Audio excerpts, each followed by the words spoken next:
Oh hey, didn't see you there. Video games, huh?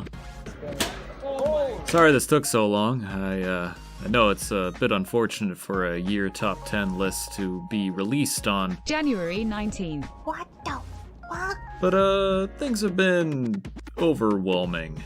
2021 was a lot for me, busy and anxiety-inducing, but hey, it's a hard time that we live in. Lots to handle and, don't be afraid to reach out to your loved ones for some support. We'll all get through this. But for me, when things are stressed, I play some video games.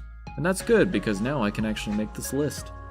Quick life updates, I'm still making videos, that's kinda crazy. Have some new ideas planned for next year, look forward to that. I was streaming more this year, having fun doing that. Yeah! Still do VA work, commission me, link below. I still don't really watch many things, but JoJo Part 6 came out, so I'm pretty happy about that. Also, Spider-Man, I think. Woo! My favorite channels to keep up with on this hellhole are Summoning Salt, Secret Base, Let Me Know, Super Eye Patch Wolf, Nightmind, Frederick Knudsen, The Sphere Hunter, Mega64, Scott the Waz, Matt McMuscles, Awesome Souse, Catacris, and Tim Rogers, Bingo! aka Action Button. I also got a PS5 now. Along with a comfier office chair, I am Maximum Jamer. Anyway, cool non-2021 games that I played for the first time this past year. Woo!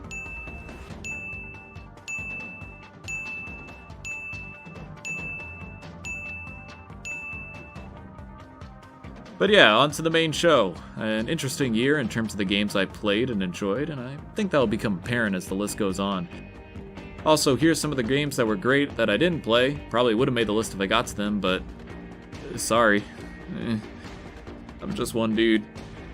But hey, comment with some of your favorites. This is all subjective and meant to be a positive look back. So yeah, what else? Fuck COVID, trans rights, Black Lives Matter? Let's do this.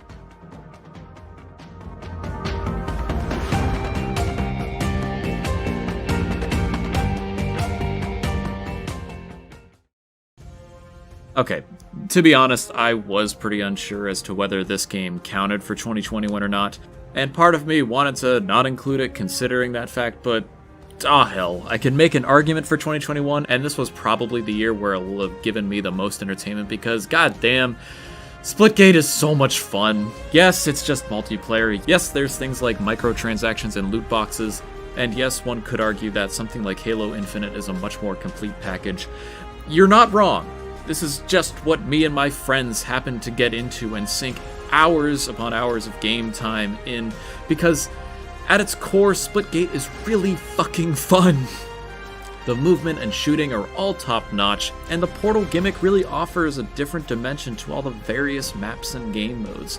And there is a decent selection of game modes here, from standard ones like deathmatches, oddball, King of the Hill gun game, to things like big head snipers, showdowns, and instagib.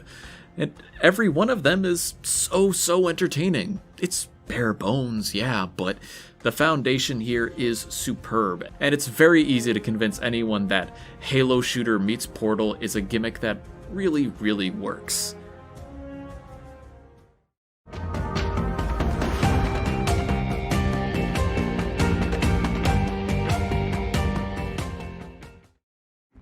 I was pleasantly surprised when it was revealed that the first game Sony was going to publish that was a firm PS5, not 4 exclusive, that needed the hardware to run it would be a cartoonish, over-the-top, shoot-'em-up, planet-hopping adventure.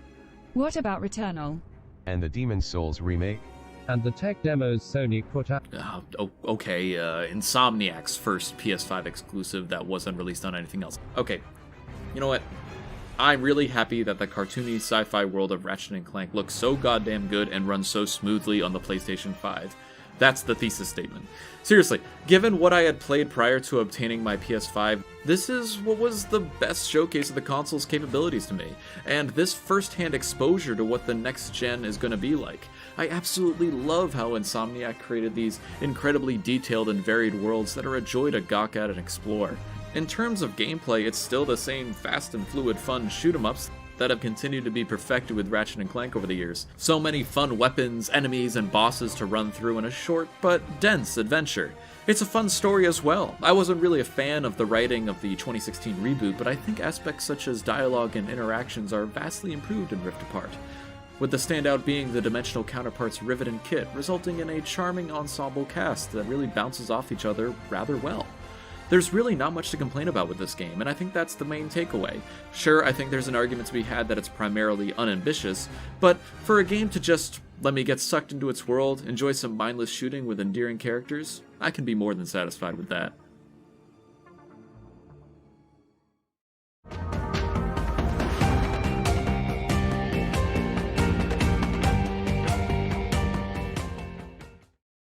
"2021 was a different year for games. Not necessarily bad, just different.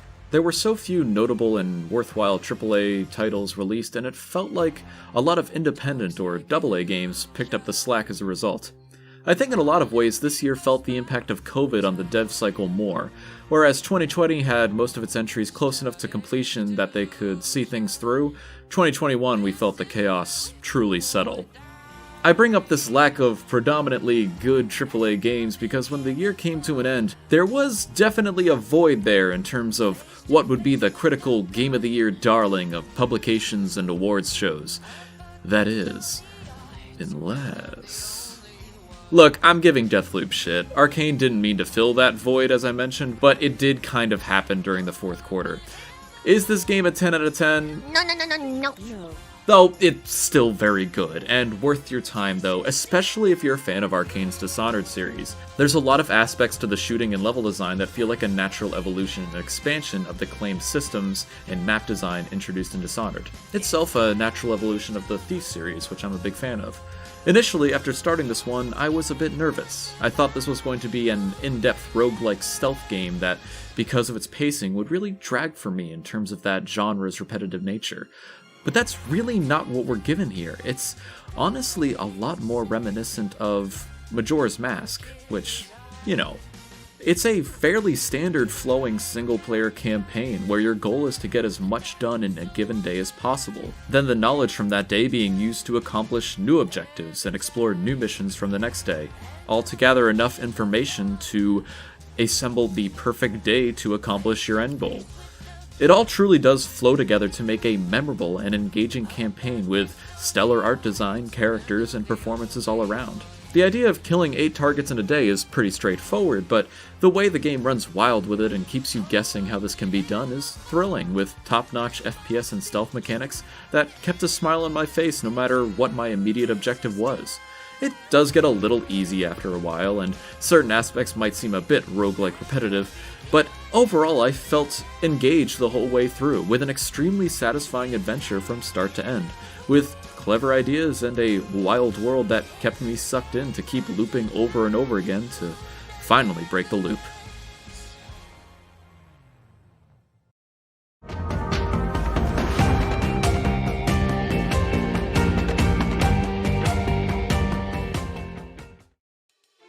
Look, I'm not gonna lie and say that I was excited for Death's Door. I, like many others, only heard about this game after its launch and the critical ravings it had received, and that's an unfortunate hurdle that a lot of indie games are burdened with. No matter how much they can be hyped, most indie games are relegated to associating their reach to positive word of mouth. And boy howdy, I'm sure happy this game's words reached my mouth. Alright, well, the key here is that Death's Door was an absolute wonder of an indie gem that I think nearly everybody who played this year quickly fell in love with. A fresh take on an isometric game that seems like a fantastic mix of isometric Link to the Past meets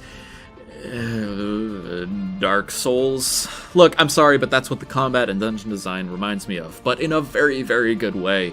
The combat is simple to pick up and feels incredible to get the hang of, and these dungeons, my god! Some of the most clever and intuitive designed that I've ever seen, and are easily the highlight, which, being that dungeons are like 80% of the game, is awesome.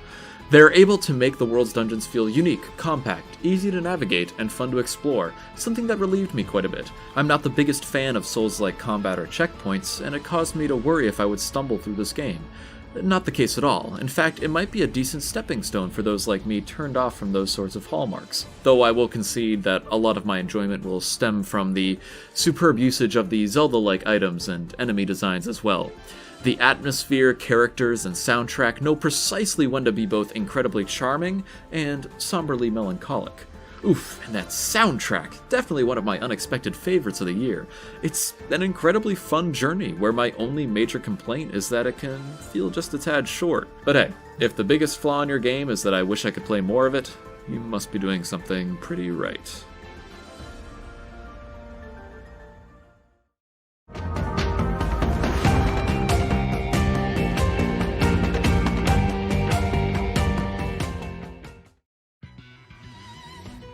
Reason number, let's say, 5 of why this video is out at the time it is because I was busy playing enough of this next entry to get an opinion for this list, if it would make it. Also just because I was having a lot of fun playing it.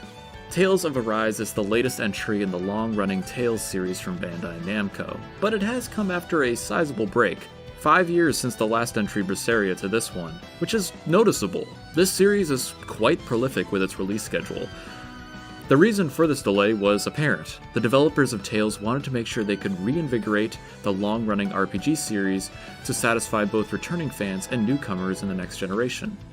I loved certain aspects of Berseria, mainly the story, characters, and world, but even I could tell that things were starting to look a bit stale, both in its combat and graphically. Thankfully, these were two of the main elements that Bamco wanted to revitalize. Berseria looked fine, but it was a PS4 game released in the West in 2017, which was really an upscaled port of a PS3 game released in Japan the year prior. And it kinda shows. I played Berseria in early 2020, and to jump from that to Arise, which runs on Unreal Engine 4 and has stunning art direction and effect details, it's pretty startling. This game is gorgeous. I love how it looks. Also the combat. Tales were getting kind of increasingly confusing and overcomplicated when they really didn't mean to be. I would say it was repetitive and boring, but at least it was easy. Combat really kind of turned into just being button mashers that looked cool by the end of the game.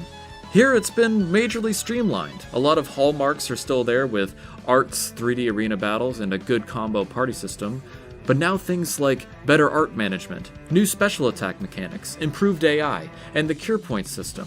I think this one is new. I'm not a longtime Tales fan. I don't know for sure. Sorry if it's not. It's great combat that never felt repetitive. It was engaging and fun throughout. Not only were these improvements in place, but Tales' consistency with world building and characters shines here. I love this party and the adventures they go on. It's easy to recommend this one to most people. Tales of Arise gives me high hopes and expectations not just for the Tales series this generation, but for ARPGs as a whole.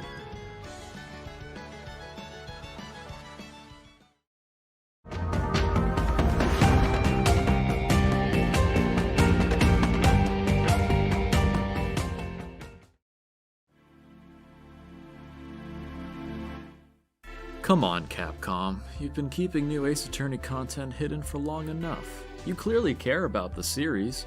We're starting to get a bit impatient for Ace Attorney 7. Sorry. Will a release of the acclaimed Gyakuten Saiban series in the West for the first time as a single collection on modern consoles make you forgive us? Well, first off, absolutely. Second, how about that second trilogy collection? Don't push your luck. I was pretty convinced we would never get the Great Ace Attorney Chronicles. Considering the legal battles involved with localization and just... I didn't even realize the irony there. Okay.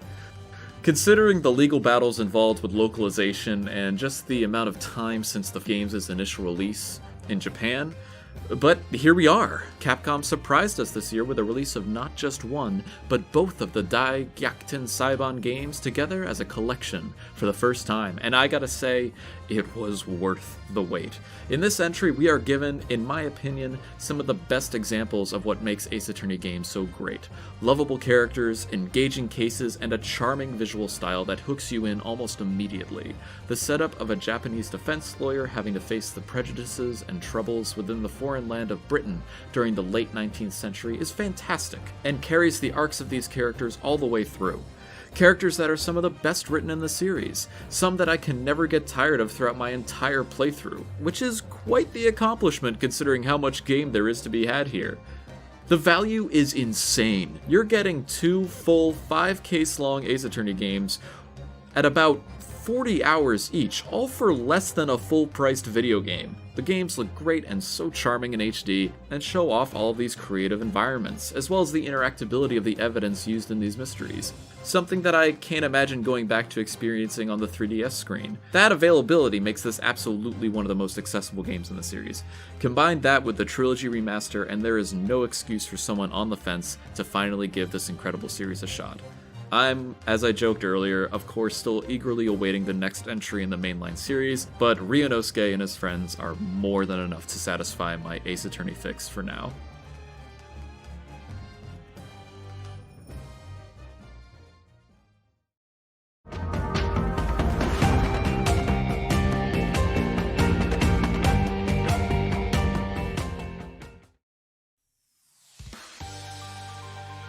I won't lie, Ys 9 was probably my most anticipated game coming into 2021, at least before games were being announced as the year went on. It's not like I'm a diehard Ys fan or anything. But, I had every reason to be hyped for this. A follow-up to this superb Ys 8, set in a new gothic style with crazy new character designs and abilities. My excitement was perfectly justifiable. And this little intro makes it sound like I was inevitably disappointed by the game, but I don't really think so. I think my expectations were met. Not exceeded, but met. And given how high they were, I still think that's admirable. I think in a lot of ways it's a step down from Lacrimosa of Donna, but I'm here to celebrate, not criticize. Ys 9 is the best the Ys series has looked in its current engine, with the first game in the series to be released with non-handhelds as its base since... Origin? Really? It's also probably the peak of the party and skill-based combat system that has only been getting more optimized and streamlined since its first implementation a dozen years ago, along with the new monstrum abilities that really elevate the satisfying nature of exploration within this game, something that has become a staple of the series as of late. A true evolution of the stellar exploration utilized in Ys 8. Speaking of the monstrums, this cast is probably my favorite party within the Ys series. Each character is incredibly lovable in different ways with intriguing backstories and designs, along with each of them being incredibly fun to play within combat. The story is a bit smaller scaled compared to past entries, but I didn't really mind. It's more focused on being a self-contained adventure within the established world that Ys has created over the decades, and coming with that is a lot of Ys fan service that I really enjoyed during my playthroughs. The soundtrack is once again killer, as is standard for any Falcom game, and, there is honestly very little to complain about. In a lot of ways, it represents a lot of what the Ys series has become in its best attributes, and it leaves me eager to see what direction this franchise will go in next. It's a bit hard to recommend this as someone's first Ys game, not when Ys 8 is right there and I think really satisfies that role. But it's still extremely solid, and a well-designed ARPG from start to finish, that I think any fan of the genre, and especially any Ys fan, can get a lot of mileage out of.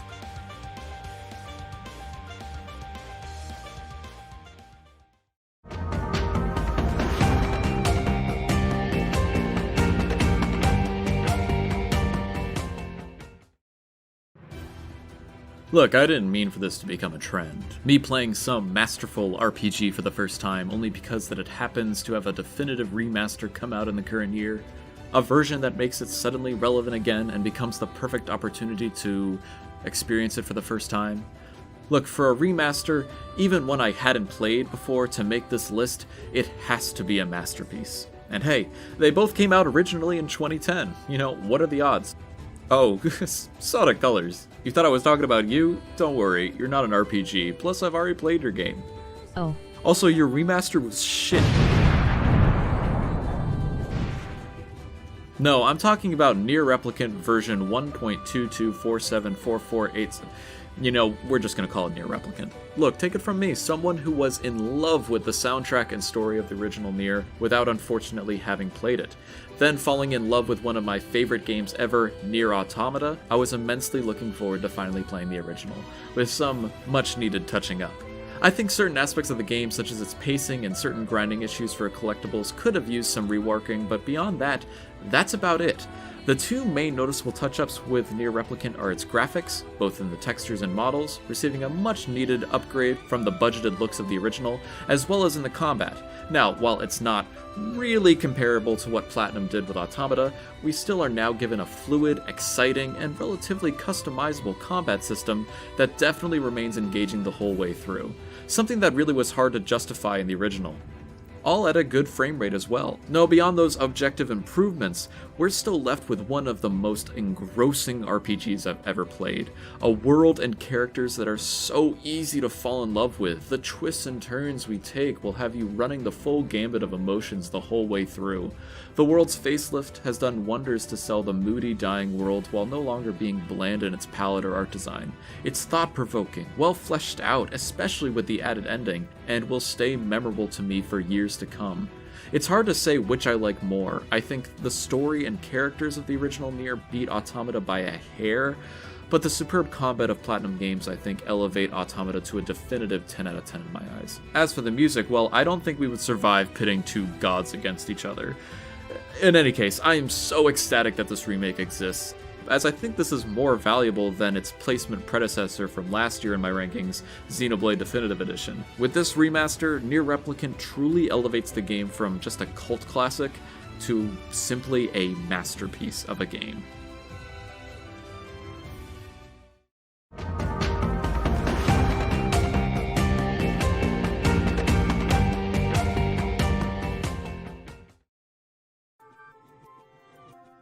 To quote Super Eyepatch Wolf, No More Heroes 3 is a game that should not exist. I love the No More Heroes series to death, from their attitude to their characters, the stories and soundtracks. It's all some peak art house punk told in video game form. For the last decade, it was all succinctly contained within two incredible games, but the rumors circulating Travis's next adventure never truly went away. Until early 2017, when Nintendo decided to allow a slot of their big Switch reveal presentation to Suda51, saying, in an extremely strange formulation of untranslatable phrases, that NMH was indeed returning. And we would later find out that this would first be the spin-off entry, Travis Strikes Again, and later with the full-on next installment, No More Heroes 3. Now, when I say that No More Heroes 3 should not exist, I don't really mean that I thought it existing would be impossible. Again, given the rumors and lingering appeal of NMH, I'm not entirely surprised that the Switch received NMH 3. It somehow feels thematically appropriate even. What I am surprised by is how good this goddamn game is. Especially after playing the re-releases of 1 and 2 on Switch last year, it's exceptionally clear how much Suda51 and Grasshopper haven't missed a beat when it comes to this series. Everything from this game's insane story, to the catchy and ambient soundtrack, the new insane characters all feel incredibly No More Heroes. With the addition of a new incredible combat system that really elevates this game to something special within its franchise, with fluid attacks, well-implemented dodging, and actually creative power-ups. There's also the sprinkling in of a few other different video game gimmicks that lead to a fantastic conclusion to this outrageous trilogy. Throughout this entire game, I never quite knew what would happen next, and that was a very, very good thing. I was entertained, excited, and hysterical the whole time, and never did a smile leave my face. If it feels like I'm being a bit general and elusive in regards to specifics, I am, but that's only because I think this game is best experienced as blind as possible, with as little expectations with what's waiting for you. No More Heroes is a game for game's sake, while still being unabashedly art house in the most entertaining way possible. The 3 games that will inevitably encapsulate all of Suda's legacy most accurately, and I wouldn't have it any other way.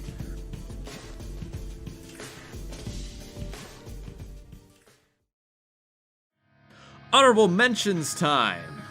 Gnosia was a fun visual novel with a mafia-like game mechanic, really unique style of storytelling with an awesome art style.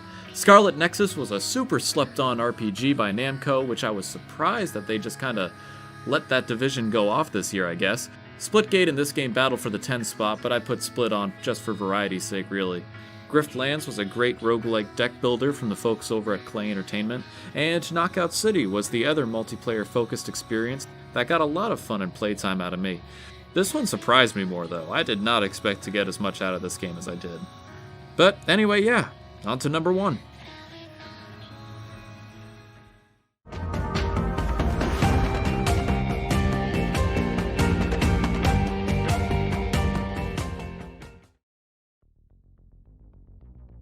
I can't remember the last time I've had my Game of the Year be something that was both announced and released in that same year. And that can be a great feeling, a pleasant surprise that often always means that they exceed some amount of expectations. And my expectations were only surprisingly decent when Nintendo's E3 Direct came around and we got our first look at the revival of the long-thought-dead Metroid Dread. Look, don't get me wrong, I was really hyped for Dread, but part of me was just going to be satisfied with anything no matter what. Being starved of Metroid content for years, the first original 2D Metroid in almost 2 decades. Just give me a decent Metroid game and I would be more than satisfied. And having it be Mercury Steam wasn't a deal breaker. I really enjoyed Samus Returns and was intrigued by the idea of MS getting full reins of a new Metroid game. Better yet, Metroid 5. Oh man. So with that being said, while I knew I was going to have fun, for Metroid Dread to be my game of the year, it was going to have to be a contender for my favorite Metroid game of all time. And, well, spoilers, but here we are.